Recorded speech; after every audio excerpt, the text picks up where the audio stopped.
에베소서 2장 11절부터 봅니다.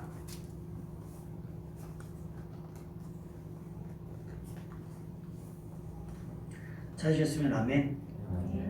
같이 읽겠습니다. 모든 사람에게 구원을 주시는 하나님의 은혜가 나타나 우리를 양육하시되 경건하지 않은 것과 이 세상 정욕을 다 버리고 신중함과 의로움과 경건함으로 이 세상에 살고 복스러운 소망과 우리의 크신 하나님 구주 예수 그리스도의 영광이 나타나심을 기다리게 하셨으니 그가 우리를 대신하여 자신을 주심은 모든 불법에서 우리를 속량하시고 우리를 깨끗하게 하사 선한 일을 열심히 하는 자기 백성이 되게 하려 하심이라. 아멘. 자기 백성 되게 하려 하심이라. 여러분은 올 한해 확실하게 하나님의 백성 되셨습니까? 아직 주민등록 저기를 안 하신 거죠? 다시 한번 묻겠습니다. 여러분 올 한해 분명하게 하나님의 백성, 하나님의 자녀로 살아가셨죠? 예. 우리가 그렇잖아요. 자녀가 좀 마음에 안 들어도 호적에서 막 파버리고 그러진 않잖아요. 여러분 이럴 때 그냥 크게 아멘하시면 아멘하신 만큼 믿음 될 줄로 믿습니다. 아멘. 우리가 한번 2020년 마지막 주일 예배를 드리면서 점검을 해보려고 해요. 주보에 보시면 제가 몇 가지 질문을 해놨죠. 한번 대답해 보세요. 자, 나는 여전히 신령과 진리의 예배를 갈망하는 예배자인가? 속으로 하셔도 되는데 겉으로 하시면 저도 은혜가 될 줄로 믿습니다. 나는 범사에 감사할 이유를 간절하고 진실하게 찾고 있는가 혹은 찾았는가? 나는 성령 안에서 무시로 수시로 기도하고 있는가? 나는 매일 성경을 읽고 묵상했는가? 주여. 나는 1년 동안 거룩한 성도와 선한 이웃으로 살았는가? 예, 이것이 제 스스로 볼 때는 하나님의 백성이면 이 정도는 돼야 되지 않을까? 이 이상도 있을 거예요. 그죠? 그 다음에 이 이하로 커트라인 걸린 분들도 있을 겁니다. 그런데 평균적으로 이 정도는 해야 그래도 내가 하나님의 백성이고 하나님의 자녀인데 라고 말할 수 있지 않을까라는 생각을 합니다. 여러분 마지막 날 중요한 건 마지막이에요. 그죠? 축구 가끔 해설자들이 축구할 때 무슨 저기 하냐면 1대0으로 있다가 막판에 한 2분 남겨놓고 툭골 먹잖아요.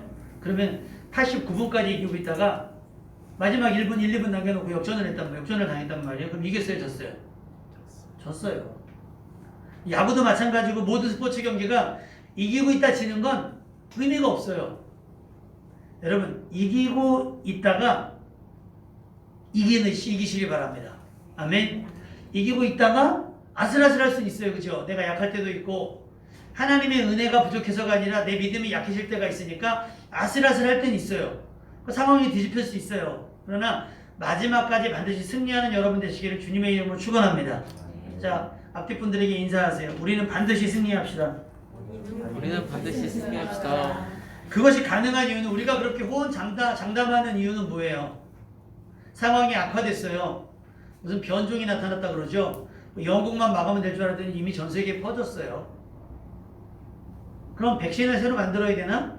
이런 얘기들이 막 또 오갈 수 있어요. 여러분 하나님의 은혜가 시작되면 됩니다. 아멘. 하나님의 은혜가 백신을 만드는 이들, 제약회사 가운데 또 지친 의료진들 가운데 또 우리 일반 우리 국민들 앞에 사람들 앞에 하나님의 은혜가 임함으로 말미암아 서로 조심해주고 또 치료에 적극적으로 임하고 해서 이 날들이 종식될 줄로 믿습니다. 근데 뭐가? 문제는 뭐가?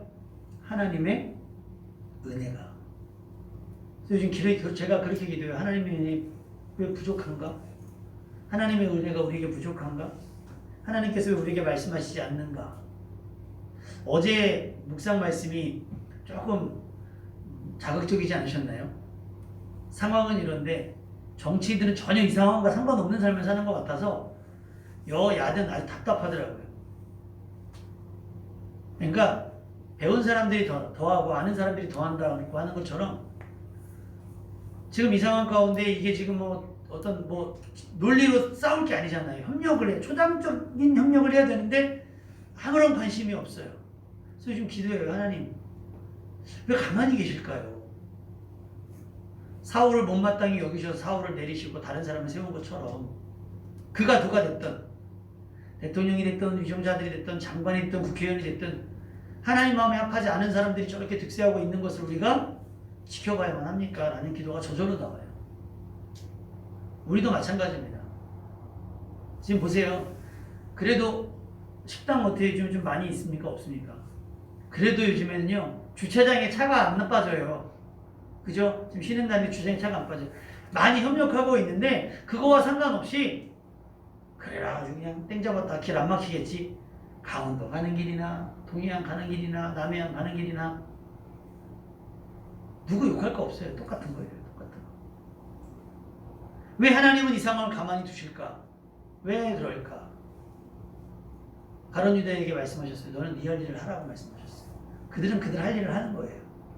우리는 믿음에 따라 양심에 따라 또 사회의 법과 질서에 따라 행동하시면 돼요. 그들을 비난하거나 뭐 정죄하거나 한다고 해서 고쳐질 것 같진 않아요. 내버려 두세요. 하나님도 가만히 계시는 걸 뭐 우리가 어떻게 하겠어요. 다만 우리는 우리의 고됨을 아랠 수가 있어야 돼요. 그 근거가 무엇이냐?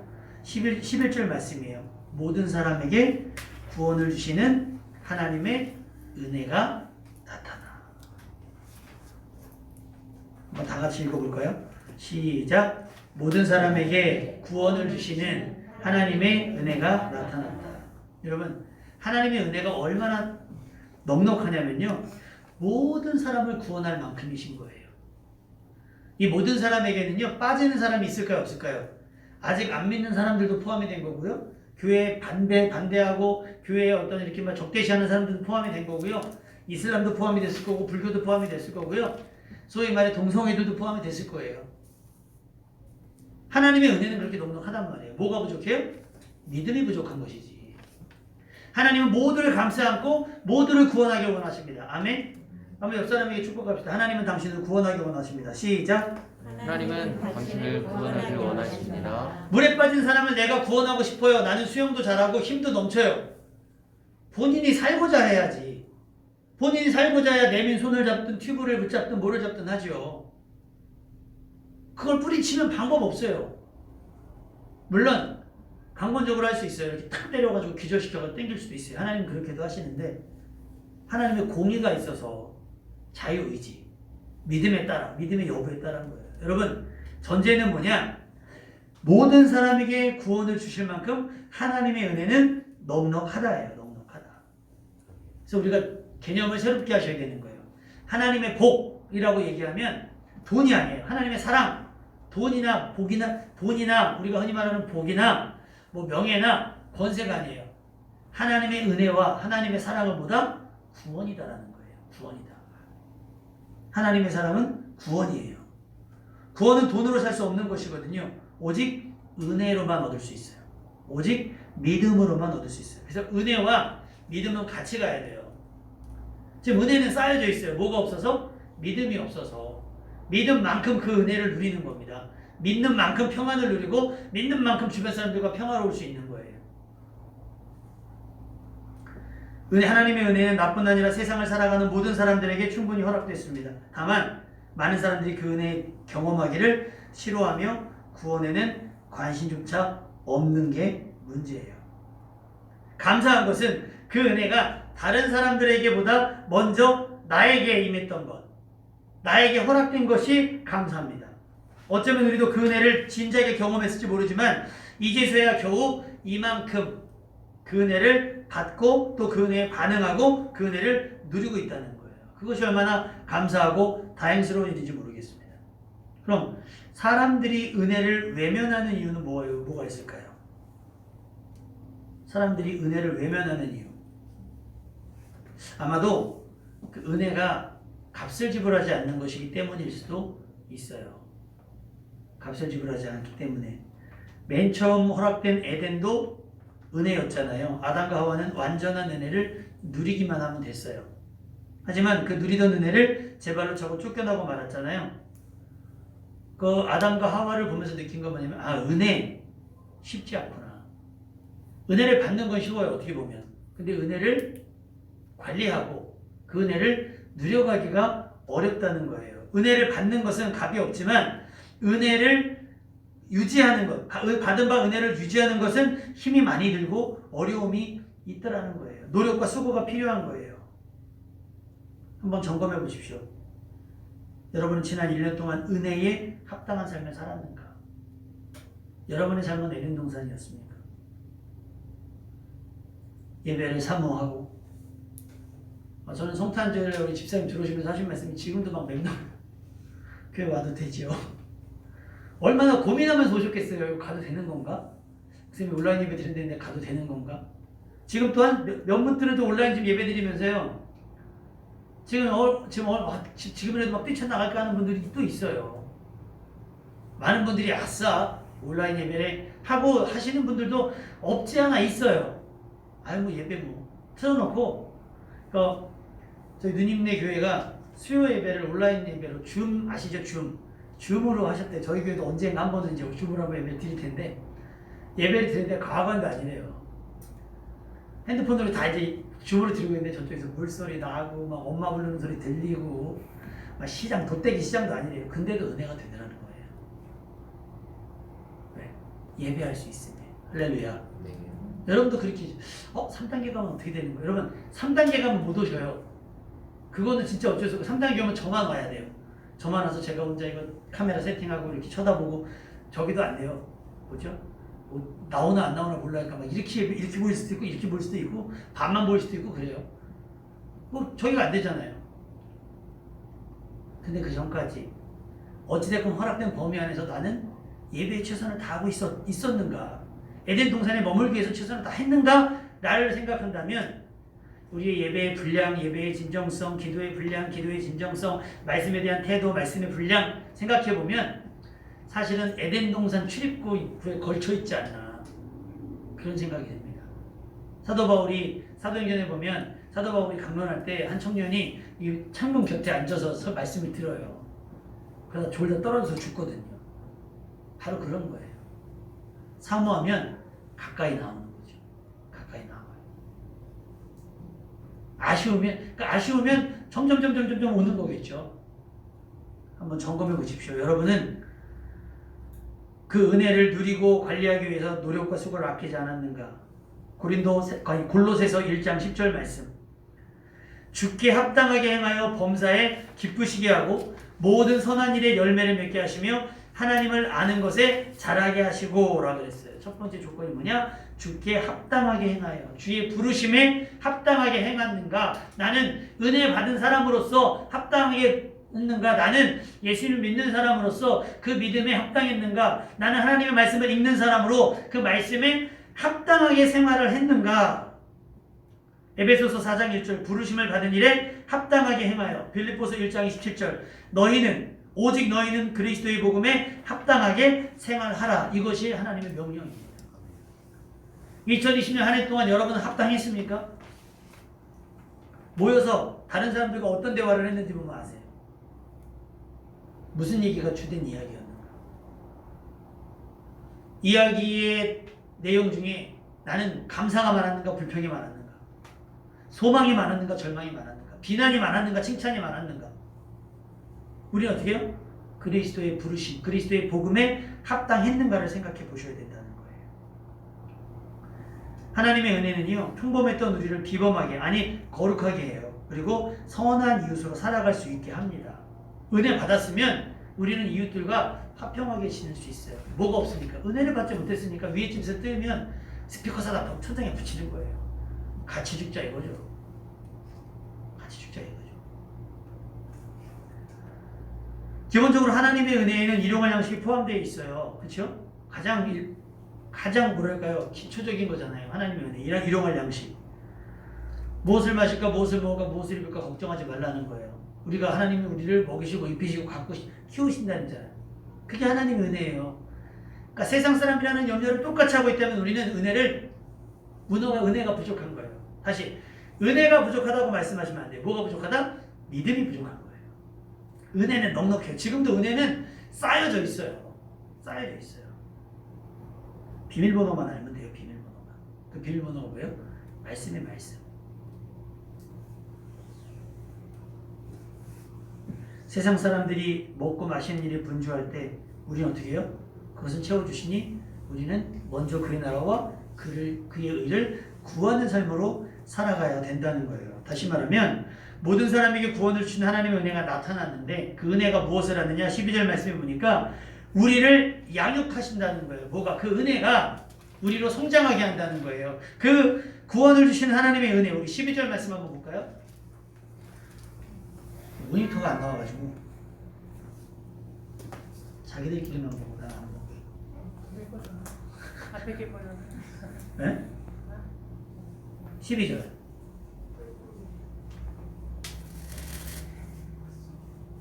안 돼요? 디도서 2장 12절. 성경 찾으세요. 성경. 예. 보세요. 이제 다 같이 읽어봅시다. 시작. 우리를 양육하시되 경건하지 않은 것과 이 세상 정욕을 버리고 신중함과 외로움과 경건함으로 이 세상에 13절. 복스러운 소망과 우리의 크신 하나님의 구주 예수 그리스도의 영광이 나타나심을 그러니까 하나님의 은혜가 우리에게 작용되어질 때 어떻게 되느냐? 첫 번째 뭐예요? 우리를 성장하게 한다는 거예요. 우리를 양육시켜 주시는데 어떻게 양육하느냐? 경건하지 않은 것과 세상 정욕을 다 버릴 수 있게 한다는 거예요. 은혜 받았더니 그게 더러워지기 시작한 거예요. 여러분 혹시 그거 아셨어요? 늘 입고 다니는 옷이었어요. 늘 입고 다니는 옷인데 어느 날 좀 한 뭐 얼마 만에 잘 입고 다녔는데 얼마 만에 쇼핑을 했어요. 쇼핑을 하고 와서 새 옷을 입고 그 새 옷을 사와가지고 집에서 입어봤어요. 그 다음에 내가 입던 옷을 입으면 어떤 느낌 드는지 아세요? 안 그랬는데 낡아 보이죠? 이거 좀 촌스러운 것 같기도 하고. 은혜가 그거예요. 세상 즐거움이 야 이것보다 기쁘고 즐거운 일이 있을까 생각을 했었을 거예요. 그런데 하나님의 은혜를 경험하고 나면 이게 저질이 되는 거예요. 아 세상 즐거움과 세상의 만족은 보잘것 없구나, 하찮은 거구나라는 걸 알게 돼요. 뭘 경험하면? 하나님의 은혜. 그만큼 우리가 어떻게 해요? 영적으로 성숙하고 성장하게 되더라는 거예요.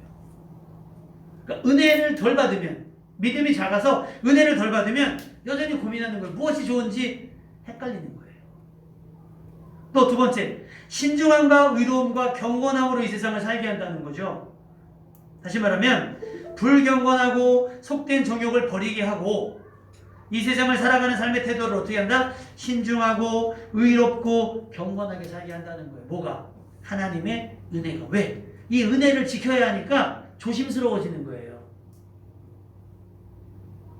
저희가 한참 때 한 사람이랑 다현이 아이 어릴 때 조개를 잡으러 갔어요. 조개를 잡아서 꽤 많이 잡았어요.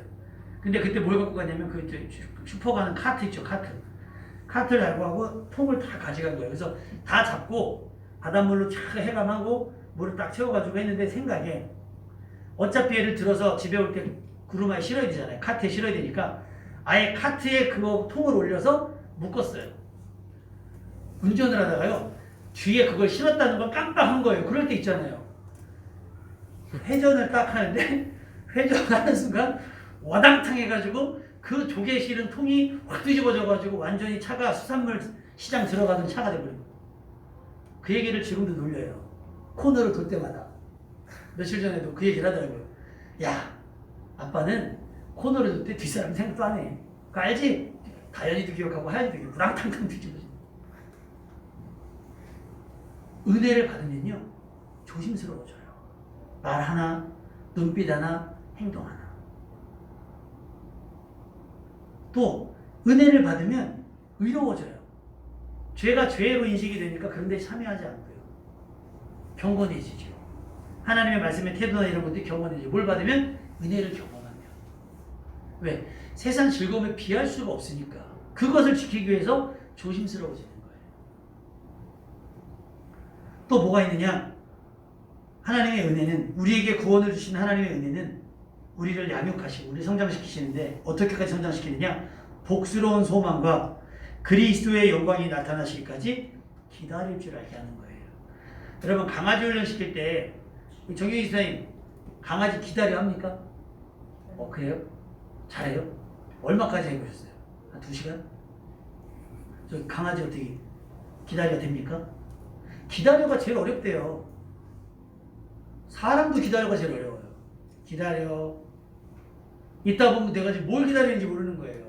근데 강아지도 훈련시키는 거 보니까 여기다가 과자를 딱 올려주고 아니면 눈앞에다 딱 주고 기다려. 그런 훈련을 왜 시키나 모르겠어요. 주지나 말지 놀리는 것도 아니고. 걔들이 그런 생각을 해요. 그래 니들이 주인이냐? 내가 이제 지금 치사해갖고 내가 걔들이 그럴지도 몰라요. 근데요 훈련된 강아지들 보니까 딱 기다려. 딱 기다려. 왜요? 그 맛을 알거든요. 그리고 그 맛 때문에 걔가 기다리겠어요? 주인과의 교감. 주인에게서 신뢰를 얻고자 하는 거예요. 기다리는 태도를 보면 알아요. 딴짓하면서 안 기다리잖아요. 여러분 그 기다리는 거 못 기다리는 것도 한두 번은 귀여울 수 있잖아요. 근데 계속 안 기다려봐요. 얘는 그냥 시골 오브 자부종이에요. 뭔지 아시죠? 시골 잡종. 시골 오브 자부종이라고 그러더라고요. 이름 있는 것처럼. 똥개라고 그러잖아요. 이거 말도 못 알아듣고 막 이런. 그만이. 하나님 앞에서 우리도 그럴 수 있어요. 주일날 예배드리는 게 그거거든요. 그리스도의 영광이 나타나길 기다리는 행위잖아요. 기도하는 게 뭐예요? 하나님께서 되게 말씀하시기를 기다리는 거예요. 말씀을 읽는 거 뭐예요? 그 하나님의 말씀이 언제 이루어지는지 알고 기다리기 위해서 우리가 기다리는 거예요. 밥통에 쌀을 넣고 칙칙칙 올리기까지 기다리잖아요. 우리는 사소한 거 내가 먹고 마신 일들은 잘 기다려요. 그런데 정작 이거요. 복스러운 소망과 우리의 크신 하나님 구주 예수 그리스도의 영광이 나타나심까지 기다릴 수 있는가, 기다리고 있는가가 중요한 숙제라고 하는 거예요. 근데 은혜 받으면요, 이게 가능해진다는 거예요. 그 은혜의 짜릿함, 그 은혜의 풍성함, 그 은혜의 감격스러움, 그 은혜의 즐거움 때문에 이 모든 지루함도 견딜 수가 있고요, 막막함도 이겨낼 수 있다고 얘기해요. 그러니 여러분 우리 은혜 받아야겠죠. 자, 옆 사람에게 다시 한번 얘기합시다. 은혜 받아야 삽니다. 시작. 은혜 받아야 삽니다. 은혜 받아야 돼요. 은혜 받아야 돼요. 은혜 안에서 은혜를 받아 누리며 살아간다는 것 중요한 거예요.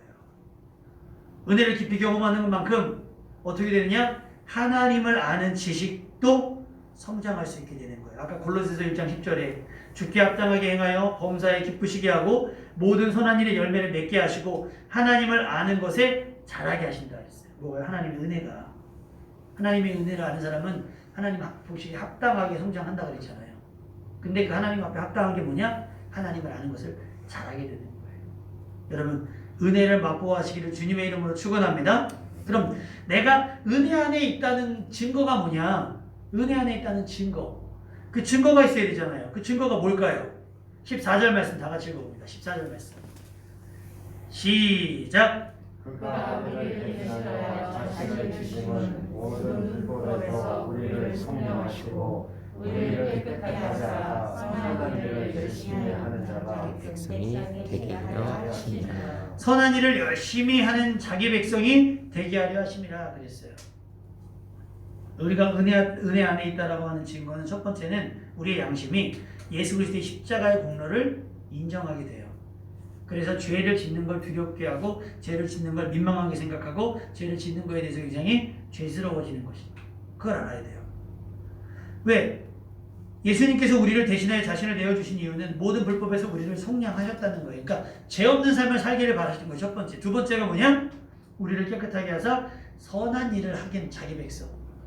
선한 일을 하는 사람이 내 백성이라는 거죠. 선한 일을 하고. 아까 그래서 말씀드렸잖아요. 마지막 질문. 나는 거룩한 성도와 선한 이웃으로 살았는가? 친절을 베푸셨습니까, 여러분? 이웃들과 좀 교감하고 이웃들과 좀 친절을 베푸셨습니까?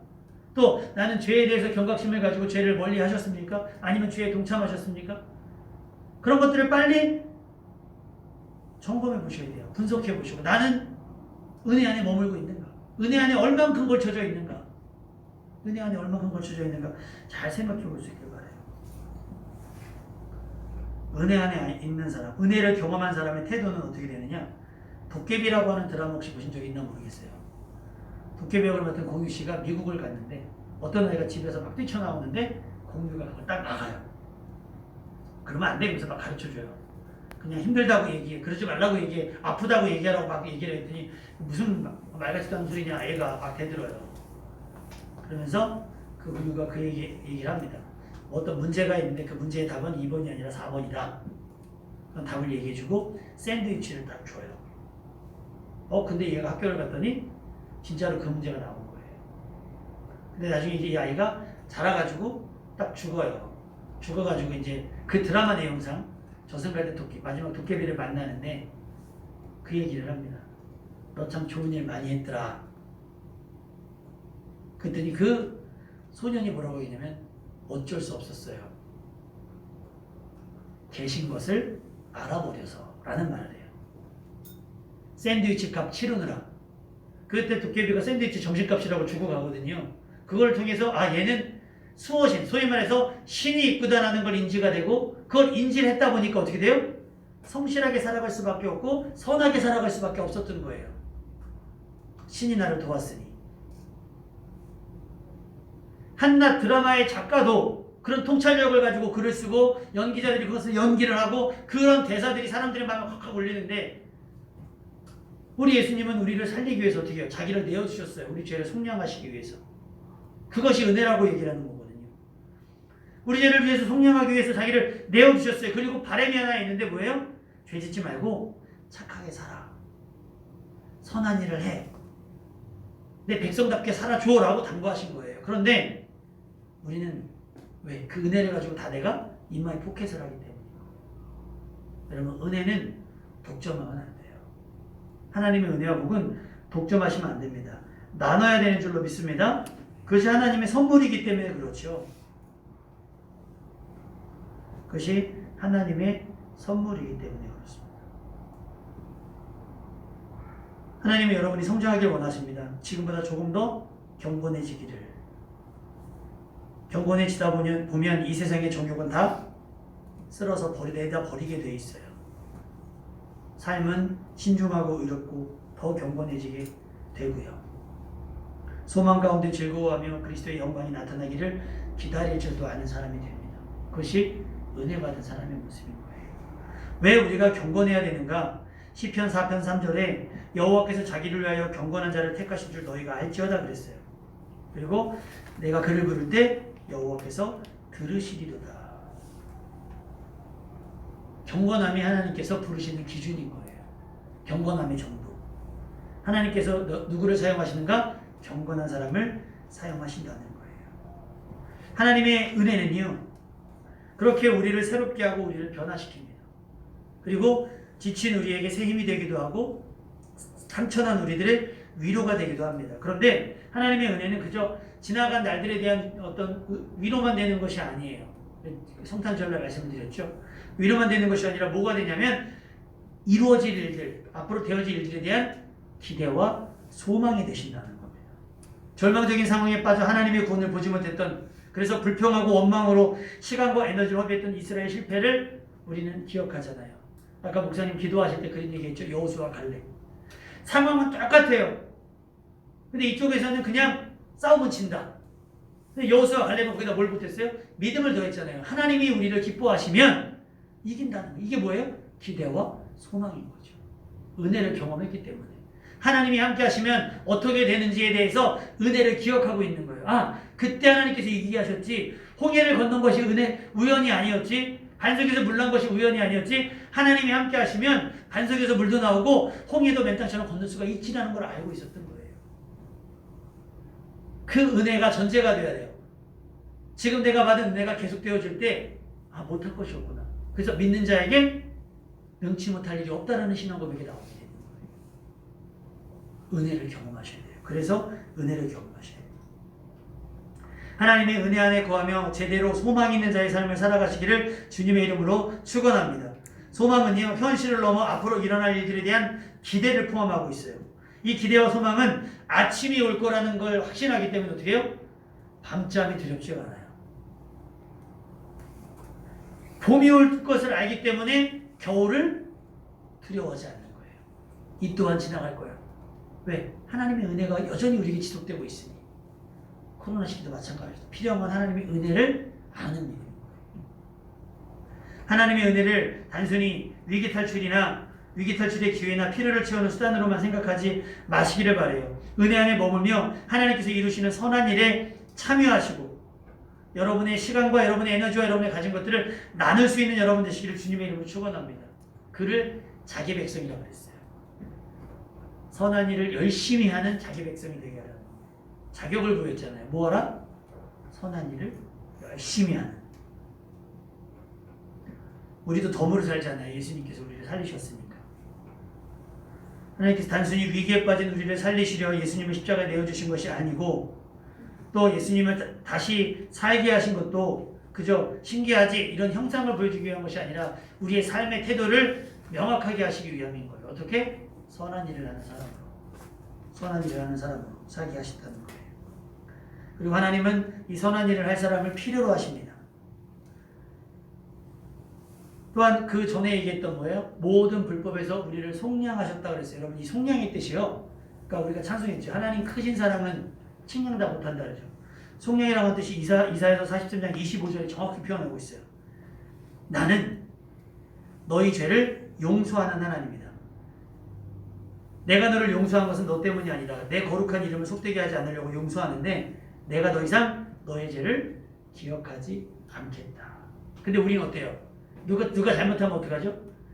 그냥 몇 년 전에 일어났던 일도 너 그때 막 끄집어내가지고 반복하고 그건 용서한 게 아니에요. 치사한 거지. 그죠? 용서했으면 묻지 않아야 돼요. 너 그때도 그랬잖아 라고 하는 건 그때로 끝나야지. 끄집어내가지고 이때 또 얘기한다는 건 뭐예요? 그때 여전히 그거에 대한 어떤 내 손해와 내 감정적 이런 것들을 그 사람에게 책임을 묻는 거랑 똑같아요. 근데 하나님은 어떻게 해요? 기억하지 않는다라고 말씀하세요. 그러니까 어떻게 살아라? 선하게 살아라. 연연하지 말고. 그렇게 우리는 새 사람이 되는 거예요. 여전히 우리 안에 낙인이 찍혀져 있지만 하나님은 개의치 않으신다는 거예요. 새 사람으로 살 수 있게 된 거죠. 다시 죄에 물들지 않게 오히려 선한 일에 더 힘쓰며 하나님의 백성다운 삶을 살아내는 여러분 될 수 있기를 주님의 이름으로 축원합니다. 원래 2020년에 그렇게 살았어야 된다는 얘기예요. 오늘이 2020년 마지막 주일 예배잖아요. 사실 우리가 이렇게 살았어야 되는데 올해는 핑계할 게 너무 많아요. 코로나가 우리의 부정직하고 우리의 불성실하고 우리의 불평과 원망하는 모든 이유의 핑계와 변명이 돼요. 근데 하나님 앞에서는 안 돼요. 코로나를 능가하는 은혜를 하나님은 쏟아부어 주셨는데 뭐가 없어서? 믿음이 약해서, 믿음이 적어서 그래서 누리지 못한 까닭입니다. 여러분 안에 믿음의 선한 싸움을 할 의지와 에너지가 남아있을 거라 확신합니다. 할렐루야. 아직 우리가 싸워내야 될 믿음의 선한 싸움은 남아있잖아요. 지나간 올해 1년보다 다가올 내년 1년이 더 기대되는 이유가 바로 여러분의 믿음 때문이에요. 이제는 하늘의 문을 열고 내주시는 만큼 다 받아주시겠구나. 변화된 우리, 성장한 우리를 통해 하나님께서 올해는 미처 이루지 못했던 아쉬움을 내년에는 기필고 우리를 통해 이루시기를 소망합니다. 할렐루야. 하나님께서 계획하셨던 모든 일들, 또 여러분이 이루고 싶어 했던 모든 일들까지도 하나님은 우리와 함께 하시면서 이루어가는 즐거움을 도와주실 줄로 믿습니다. 빌립보서 1장 6절에 이렇게 기록되어 있어요. 너희 안에 착한 일을 시작하신 이가 그리스도 예수의 날까지 이루실 줄을 우리가 확신하노라. 이 믿음으로 모든 사람에게 구원을 주신 하나님의 은혜를 만끽하며 죄를 멀리하며 여러분의 삶 속에서 선한 일이 많이 이루어졌으면 좋겠고 여러분의 태도가 사소해 보일지라도 신중하고 의롭고 경건할 수 있길 바라며 그리스도의 나타나실 때까지 그것을 기다리되 지루해하지 않냐며. 왜? 우린 선한 일을 해야 될 사명이 있으니까 선한 일을 적극적으로 행하니까 오히려 시간이 부족한 그런 거룩하게 정신없는 삶을 살아가는, 올해는 이렇게 마무리되지만 내년은 그렇게 살아갈 수 있는 여러분 될 수 있기를 주님의 이름으로 축원합니다. 우리 함께 찬양하면서